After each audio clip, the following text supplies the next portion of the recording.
Now you've installed the software requirements necessary for your KVM hypervisor. It is time to begin to move to the next phase of building your KVM infrastructure underlay so that SCC's overlay infrastructure can be deployed. Step number 1 is to choose two PNICs you require to configure as external facing and internal facing NICs.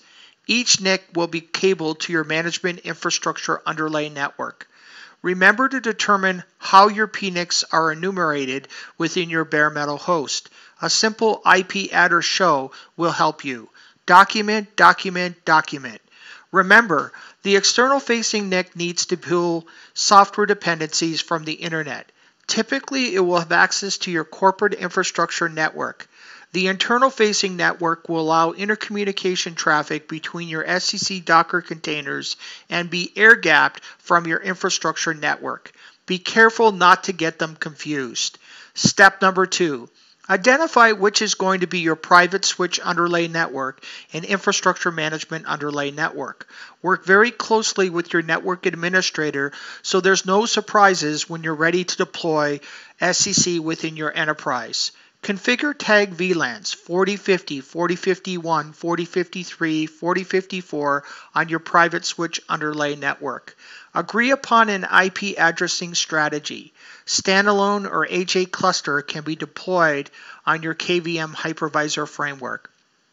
If you deploy a SCC HA cluster, it requires 5 static IP addresses, all in the same subnet as the external facing NICs. If you wish to only deploy a SCC standalone instance, only 2 static IP addresses are required. If static IP addresses are of a challenge, SCC has a mechanism to receive scoped addresses for its PODM container interface. Scoped addresses will need to be sourced from the same subnet in which your static IP address has been configured for the external facing NIC. Step number 3. The first enumerated PNIC adapter will need to be configured as a standard interface, and the second enumerated PNIC adapter has to be configured as a .1Q trunked interface. Interface script creation can be found in the etc sysconfig network-scripts directory tree. Section 6.4.4 Configuring Bridge Networks for SCC VM Appliance of the Network Infrastructure Installation Guide also are very good examples. Step number 4.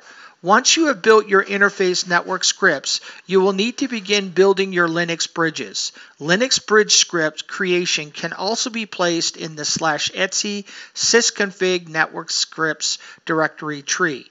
Again, refer to section 6.4.4 Configuring Bridge Networks for SCC VM Appliance of the Network Infrastructure and Installation Guide for detail. Step number 5. Once your KVM infrastructure underlay has been built, you are ready to instantiate your Ubuntu guest instance. You can use Virt Manager to help you build your Ubuntu guest instantiation from your GUI desktop of CentOS. Virtual Machine Manager can be found under the Applications tab of your GUI CentOS desktop. For more detailed, refer to section in the Network Infrastructure and Installation Guide, Uploading 18.04 LTS ISO image to a temporary directory. Step number 6. Create your VNIC interfaces. You will need 2 of them. Both interfaces need to be of type E1000. Make sure you attach the VNICs to the correct bridge. A common mistake of administrators is they connect to the wrong bridge. Test your connectivity by doing ping test. You're now on your way to moving to the next phase of your SCC build. Congratulations, installing SCC as a guest instance.